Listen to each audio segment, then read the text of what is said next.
سلام انقع بدحنا بحدش عامد 2025 أبصحنا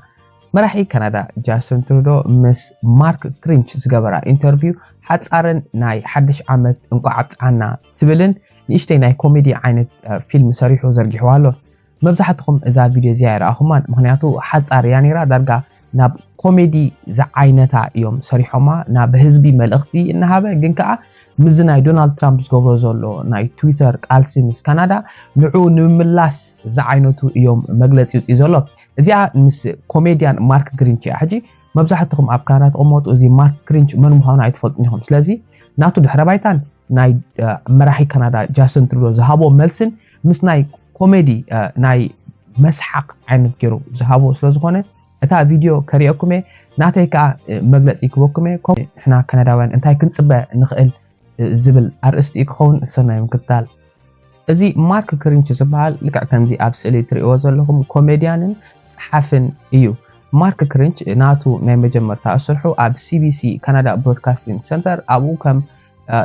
غازيتنيا كوين يسرحو جميرو كن اتناي كوميدي تهوبو سلازنبرو ابتا فيمس دهونت فيلم The hour has 22 minutes تبل فيلم او اي بقندو تفليتو بدحريو خا ناتو يوتيوب channel كفيتو 22 minutes تبل كساف حجخا اب استفالي بوتاتات ناي كوميدي سرحاتن فيلمتاتن دايركت انداغبره كم اب كندا زلو هوباتن فلطاتن اكترز كوينو ينطف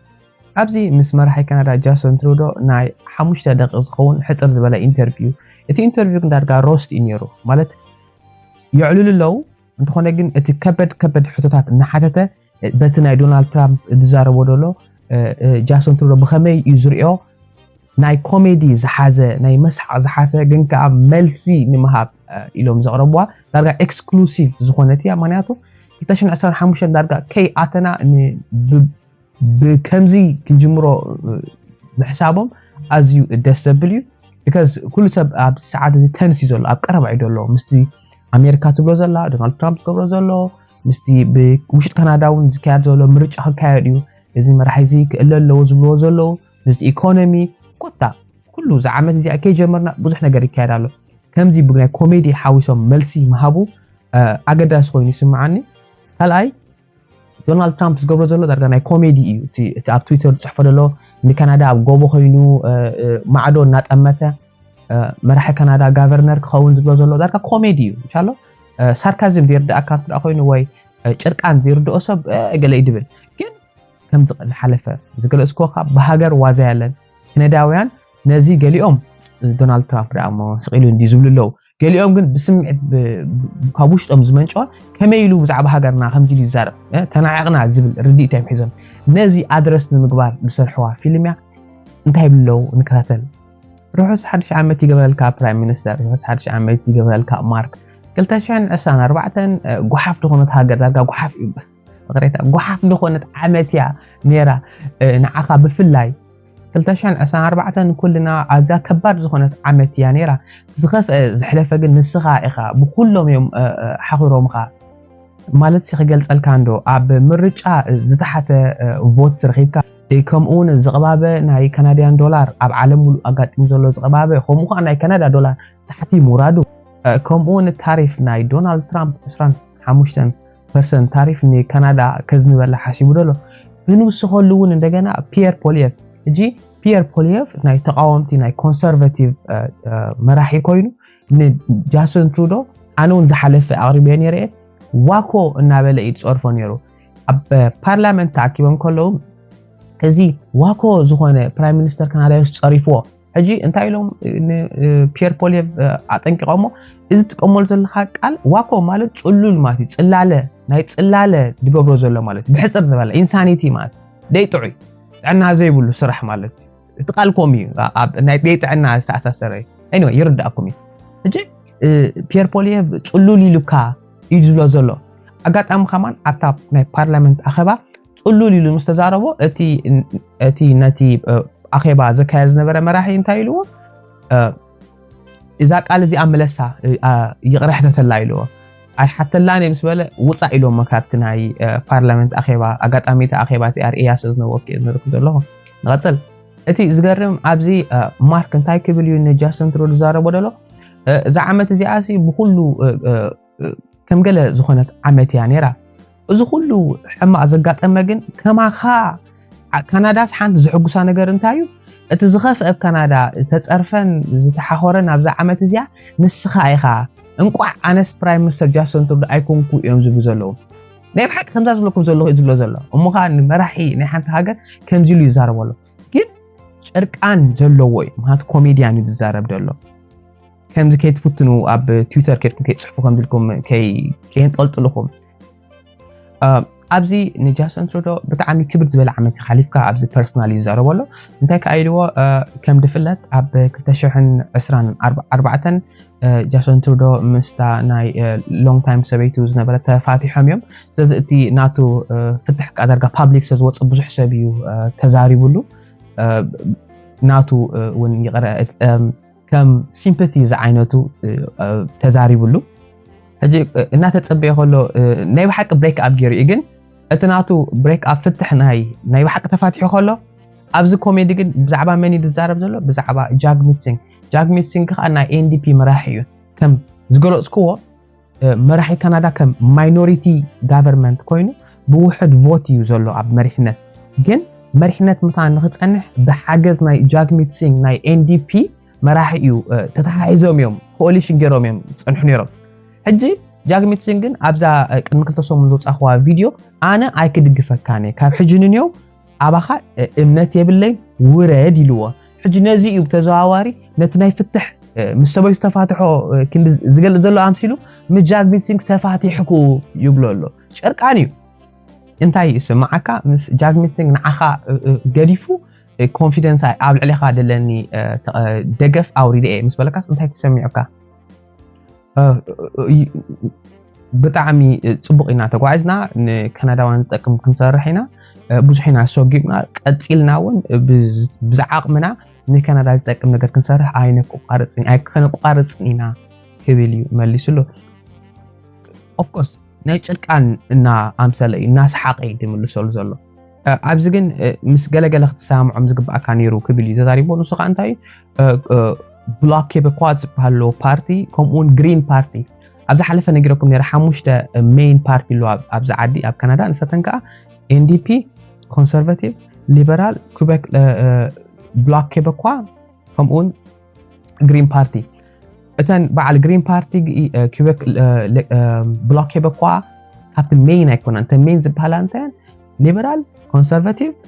ኤንዲፒን ሜይን ሕጂ ምስቶም ግሪን ፓርቲን ብሎክ ኬበኳንሲ ቁሩብ ኮኔክሽን ክትፈጥል ነርካ ኣብ ሽዑ ብናቶም ሓገዝ ናብ ፓወር ንክትምለስ እዩ ዝብሎ ዘሎ ፍሽኽ ኢሉ ኣሕሊፍዋ ኣብዛ ዓመት እዚ መራሒ ካናዳ ናይ ቴይለር ስዊፍት ንካናዳ መፅያ ነይራ ቅድሚ ቁሩብ ኣድኖ ቴይለር ስዊፍት ፍልጥቲ ደራፊት እያ ናይ ኣሜሪካ ማለት እዩ ቴይለር ስዊፍት መፅያ ከላ ወፂብቲ ፓርቲ እናሳዕስዐ ከሎ ቪድዮ ሪኮርድ ገይሮም ሕጂ ስለ ፀሊኦም ደለው እዮም እምበር ክስዕስዕ ስመሰሉ እዩ nothing wrong ሻሎ ኢንጆይ እናገበረ ከሎ ሪኮርድ ገይሮም እወ በቃ ክንዲ ሃገር ደመሓደር ይስዕስዕ ኣሎ ገለይሎም ሲ ማዓትዮም ኣብ ትዊተር ተተሪኹሞ ኣት ኮመንት ያ ዕና ደሎ ሰብ ኣይኮነን ከምኡ ዝፅሕፍ ግን ማዓትዮም ሓኺሮሞ ማለሲ መራሒ ካናዳ እዩ ኦፍ ኮርስ ኢንጆይ ገበር ከዓ መሰሉ ግን ክንዲ ሃገር ዘመሓደር ይስዕስዕ ኣሎ ገለይሎም ብዙሕ ፅሒፎም ሕጂ ብዛዕባኡ ይሓቶ ኣሎ እናሳዕሳዕካሲ ዋላ ንዑ ዝተቃዊሞምካ ተሃም በቃ ናይ ቴይለር ስዊፍት እናሳዕሳዕካሲ ካብ ሕጂ ንዮ ኣነ ዝብለካ ጥንቅቕ ኢልካ ጥራይ ሳዕስዕ ምክንያቱ ንዓኻ ብዙሕ ሰብ ክርኤካ ጥራይ ዘይኮነ ዝደሊ ፊልም ሪኮርድ ክገብሩካ ስለዝደሊ ጥንቅቕ በልጣ እያ ዝብለካ ሕራይ ንስገር ንፍሎሪዳ ከድካ ነርካ ናብ ማርላጎ ምስ ዶናልድ ትራምፕ ክትራኸብ ማለት እዩ ብዛዕባኡ ኸ ኣብዚ ሰዓት እዚ ናብ ማርላጎ ምስ ከድካ ዶናልድ ትራምፕ ሓደ ነገር ተዛሪቡካ መጀመርታ ክብለካ ዝደሊ እቲ ድራር ከመይ ነይሩ ጥዑም ዶ ነይሩ ምልስ ኣቢል እወ ጥዑም ነይሩ ፅቡቅ ዝኾነ ስቴክ ነይሩ ኦኬ ሕጂ ሓንቲ ኦፈር ሂብካ ነይሩ ንሳኻ እንታይ መበል 51 ስቴት ካናዳ ክትከውን ናይ ኣሜሪካ ስቴት ማለት እዩ ንስኻ ከዓ ጋቨርነር ክትከውን ኣመሓዳሪ ክትከውን ኢሉካ ብናተይ ርእቶ እንተኮይኑ ዝሓሸት ኦፈር ተቐቢልካ ዘለካ እዚኣ ምክንያቱ ካናዳውያን ይመርፁካ እዮም ዘለዉ ኣመሓዳሪ ክትከውን ግን ዝሓሸት ኦፈር مش صراحة أبلاي تقبل أبوس حبوتها الجيل اليوم 15 كنكفل كابلها قال اليوم 17 بلها قال اليوم 10 بلها تازح حشت أوفر 10 تازح حشت ترخيب وادو لها كم غافرنر يعني معناته ورد ندولو بقولو بكندا بقلب ورد ندولو so تازح حشت اوفر رخيب كي عدل خاسي نزيعة بيت قبلها حجي من بال 51 ستيت ناي امريكا انت اخوينا كندا كالي اترف ناي هوكي كنعوت نخئلينا ستانلي كاب زبحال الله هوكي اب كندا تصقتلو عبي صوتايو هوكي كندا حنت خافتن زبلصاني هوكي غانتات زلوا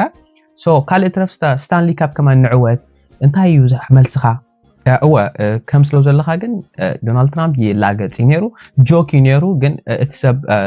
ميديا سوزخونه ناي ميديا نغ كزاربول زليوم ناب كال اتم زيزومو سلازي كم جوكي زارب نيرو جوكيو سيريس ايكونن دونالد ترامب يلاقص نيرو ناب كال يمطم زومو نابل الناس حق يملسلو امود اجن انا كم استعذبكو كن اني كندا نطمته ديو اب غوبو خلو سلم شرينا يلو نو نسكو ناي سويزرلاند يو كندا خمانه كونتن ኤዲት ገረን ማምጽኦም ሞታይዳ ወላ ጂኦግራፊ ደም ዲፎልት አሜሪካን ክብል እንደገና ሓቲትዎ አይመለሰን ስቕሉሽ ሲሕቁ ጥራይ ስለዚ እትናትና ቀንዲ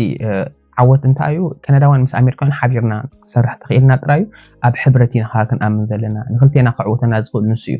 ንዓና እንተዳ ታሪፍ ጊሮምና ንሕና እንድሕታሲና ንሶም ከሰዮም ፋኖም ሩዲ ስለዚ አይ ፀገም የብሉን ሓደ ካብቲ ዶናልድ ትራምፕ ዝሃቦ መግለጽ እንታዩ እቲ ቦርደር ኣሞንጎ አሜሪካን ካናዳን ዘሎ ብጽኑዕ ክሕሎ ዝብል እዩ ኣብዚ ንስኻሲ ኣነ ሓሳብ ክበካ ይድዋ ኣነ ሓሲብ የደለኹ እቲ ቦርደር መታን ብጽኑዕ ክሕሎ ንስኻ እቶም ትራከርስ ኮንቮይ ዝበሃሉ ኣብኡ ስርዓዮም እቶም ትራከርስ ኮንቮይ ካ ነቲ ሓለዋ ብጽኑዕ ክሕልዎ እዮም እንድሕሪት ክመልሰኩም ብግዜ ኮቪድ ማለት እዩ እዞም ትራከርስ ኮንቮይ ብግዜ ኮቪድ መራሒ ካናዳ እንታይ ዝብል ማንዴት ኣውፅኦም ነይሮም ቫክሲን ደይወሰደ ካብ ዝተፈላለየ መንገዲ ኣይኣቱን ንኣብነት ኣብ ትሬንክ ተኣትኾንካ ከም ዝተዋጋእካ ክትርእለካ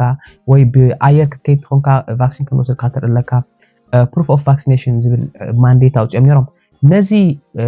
ተቃወሙ ብዙሓት ነይሮም እዞም ከዓ መብዛሕትኦም ካብ ኣልበርታ እዮም ኣብዚ ሕና ዘለናዮ ከተማ ማለት እዩ ፕሮቪንስ ማለት እዩ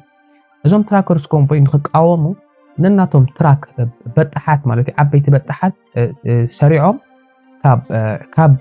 ኣልበርታ ንኦሮዋ ርእሲ ከተማ ካናዳ ናብ ኣከይዶም ብሎክ ገይሮሞ ኩሉ ጽርያ ተኣቱን ትወፅን ከም ዲላ ገሮም ኩሉ ዓጨሞ ስትሪትን ገለን ንሕና ንብል ዘለና እዚ ኣውጪኻ ዘለኻ ሕጊ ኣውርዶ ንሕና መሰልና እዩ ተሌና ቫክሲን ክንወስድ ተሌና ቫክሲን ኣይክንወስድን ሕጂ እቲ ፀገም እንታይ ነይሩ እንተ ቫክሲን ደይወሰድካ ካብ ስራሕ ስጎግ ማለት ኣይኮነን ግን ቫክሲን ተዘይወሰድካ ስራሕ ኣይተኣቱን ኢኻ ብጣዕሚ እዮም ነቲ ሰብ ኣሸጊሮም ነይሮም ሽዑ እዋን እንተዘኪርኩሞ ዓቢ ዲሊ ነይሩ ኣብ ብዙሕ ማዕከናት ዜናውን ዘርጊሖሞ ነይሮም ብዛዕባ እዚ ሕጂ እንታይ ይብለሎ ነዞም ትራከርሲ ምዕፃው መንገዲ ምዕፃው ብሎክ ምግባር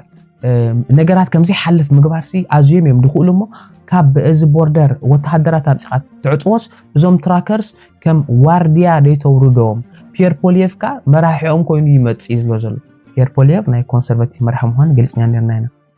ኢነር ጆኪ ውሽጣዊ ጆኪ ኣብ ካናዳ ዘለኹም ክትርዳእኩም እያ እዛ ጆክ እዚኣ ኣገዳሲት ሕቶ ሓቲትዎ ምስቲ ጭርቃን ሓወሰ ማለት እዩ ኣቦኻ ናብናታ ክልዕድመ ከሎ ብዙሕ ኣይፀንሕና መሪሕነት ንስኻሲ ኣብ ሰዓት እዚ መራሒ ካናዳ ኮንካ ክትቅፅል ትኽእል ዲኻ ምክንያቱ ፒየር ፖሊየፍ ልዕሊ 99% ካናዳ ንዕኡ ክመርፅ ምዃኑ እዩ ዘርኢ ዘሎ ዋላ እኳ ናይ ኤንዲፒ ድመርፁ ብዙሓት ከም ዘለዉ ይፈልጥ ኣነ ብኣካል ስለ ዝዕሎም ዝፈልጦ እዚ ካልኦት እውን ናትኩም ኤክስፒሪየንስ ኣለኩም ግን ኤንዲፒ ዝብለው ኣልበርታ መብዛሕትኦም ንፒየር ፖሊየፍ እዮም ዝመርፁ ኣብ ካልእ ዘለኹም ወገናት ካብ ኮመንት ክትፅሕፉ ትኽእሉ ኢኹም ንመን ኣብ ከባቢኹም ሲ ንመን ኢና ክንመርፅ ዝብል ኢኹም ትሰምዑ ሕጂ እንታይ ዝብሎ ዘሎ ንስኻሲ መራሒ ካናዳ ኮንካ ክትቅፅል ትኽእል ኢኻ ኣይተማትአን እወ ኢልዎ ስለምንታይ መራሒ ካናዳ ኮንካ ክትቅፅልሲ ብኸመይ ንምንታይ ይግባኣኒ ትብል ወይ እንታይ ክትገብር ንክትፀንሕ ኣብ መሪሕነት ኣብ ሰዓት እዚ ኣብ ሓደ ወሳኒ ዝኾነ መንገዲ ኢና ዘለና ፒየር ፖሊየፍ ዝብሎ ዘሎ ኣብ ሲቢሲ ከይተኣምኑ ሲቢሲ ማለት ካናዳ ብሮድካስቲንግ ሰርቪስ እታ ዝዓበየት ናይ ካናዳ ናይ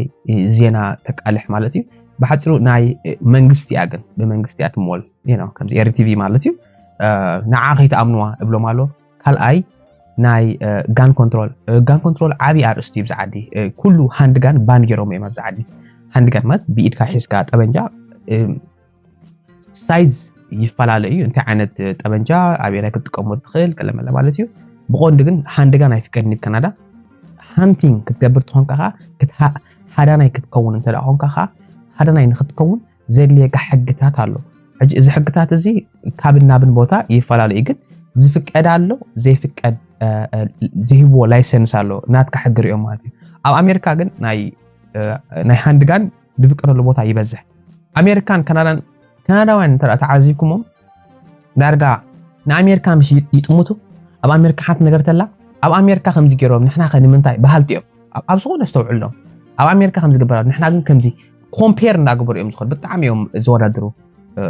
ኣብቲ ኩሉ ናይ ፖለቲካ ካይድኦም ገለመለ ማለት እዩ ሕጂ ኣብዚ ፒየር ፖሊየቭ ናይ ደቂ ኣንስትዮ መሰላት ኣይቅበልን እዩ ዝብል ሕጂ ኣይቅበልን ኮይኑ ይኮነን ባይ ዘ ወይ ኣነ ክቕይሮኩም ሓሰብኩም ኢለ ይኮንኩን ግን እቲ ናይ ጉዳይ ምንጻል ናይ ቆልዓ ናይ አቦርሽን ኣርእስቲ ዓብ ኣርእስቲ ብካናዳ ሓደ ወዲ ሰብ ሓንቲ ጓል ኣንስተይቲ መሰላ ዲ ክትንጽል ወይሲ ዘይሕጋዊ ክኸውን ምንጻል እዛ ኣርእስቲ እዚኣ ዓባይ ቶፒክ እያ ሕጂ ዲስካስ እንገብረና ግን ከመርእስቲ ኢልዋ መራሕን ካናዳ ጃስቲን ትሩዶ ናይ አቦርሽን ራይትስ ሓንቲ ጓል ኣንስተይቲ ናታ መሰል ይበሃላ እዩ ድላያ ክትገብር ኣብ ነፍሳ ማለት እዩ ክንጽሎ ተደልያ ቆልዓ ክንጽሎ ትኽእል ዝብል አይዲያ እዩ ዘለዎ ሰፊሕ ግን ክንኣትወና ብዛዕባ እዩ ዝዛረብ ዘሎ ስለዚ ኣብ ሰዓት እዚ እኒ ካናዳዋን ኣብቲ ኢምፓክትፉል ወይ ጸላው ዝኾነ እዋን ንዖም ቃለስየ ቃል ዝኣቱ ኣይ ከቋርጾን ይኸ ንኽጣለሰሎም ሓንቲ 2025 ድሓን ዝኾነ ዓመት ወይ ጽቡቕ ዝኾነ ዓመት ክኾነልካ ይምነለኹ ስለዚ ሓንቲ ንዓኻ ጊፍቲ ሒዘልካ መጽእ ኣለኹ ጊፍቲ ሒዝካ ለመጽእ ጊፍቲ ሒዘልካ መጽእ ኣለኹ እታ ጊፍቲ ንዓ ተቐበል ኢሉ ተስኡ እታ ጊፍቲ ሂብዎ ን2025 ጽቡቕ ዕድል ይምንየልካ ትብል good luck ትሩዶ ትብል ፖስተር ሂብዎ እጂ ምስ ረኣያ እዛ ጽቡቕ ዕድል ከድልየካ እዩ ነዚ 2025 ንኽትብድሆ ማለት እዩ 2025 ናይ ምርጫ ዓመት ስለ ዝኾነ ብዛዕባ ዘርእስቲ ብተደጋጋሚ ብፍልይ ዝበለን መብርሂ ይኾኑ ዝበልኮን ከም ጻልኩም I hope እዚ ኣነ ዘምጻልኩም መደባት ናይ ካናዳ ሓፈሻዊ መረዲ ይኾነኩም መብዛሕትኩም ኣብ ኮሜንት ከም ትነግሩኒ ወላ በአካል ከም ትረኽቡኒ ከምዚ ኢንተረስቲንግ ምዃኑ ናይ ካናዳ ነገር ሳይርዳእና ነይሩ ወላ ብዛዕባ ነዊሕ ተቐመጡ ሰባት ኣለዉ ከም ዝተብርሃልና ዘለኻሲ ደስ ኢሉና ቀጽሎ ድበልኩም ኣለኹም ኣዝየ ደመስግነኩም ንዓኹም ንምብራህ ኢለ ደምጾ ገለገለኹም እውን ኣብቲ ኮሜንት ሜቢ ካብ ኣገላልጻይ ክጋገ ከለኹ ኣይከኣልከያን ትብሉ ሰባት ኣለኹም it's okay እንድሕሪ ጋገ ኣለኹ ጥራይ ኣብቲ ኮሜንት ኣበናይ ተጋጊ ኣበናይ ደቂቕ ጥራይ ንገርኒ መታን ንኽዕርዮ ንኽመሃረሉ እምበር ኣይተጋግኹን ኣይብልኒ ኩሉ ግዜ ድጋገ እንግሊሽ ቀዳማይ ቋንቋ ኣይኮነን ኣነ ኤርትራዊ ቀዳማይ ትግርኛ ቀዳማይ ቋንቋ ትግርኛ ክጋገ ከለኹ ግን ክካትዓኩም እየ ትግርኛ ክእለ ባህላየ ኣነ anyway ዘይጋገ ሰብ የለን ዝተጋገ ኾን ተር ኣለኹ 2024 ዓመተ ምህረት ክዕርዮ ዝግብኣኒ ክዕርዮ እየ ይቕረ ክብለኩም ፈቱ በዚ ጋጣሚ እዚ ንኩልኩም ተኻተልት ነዛ መደብ ኣብ ቀጻሊ بخالق مدب كسع نراخب وتودحنكم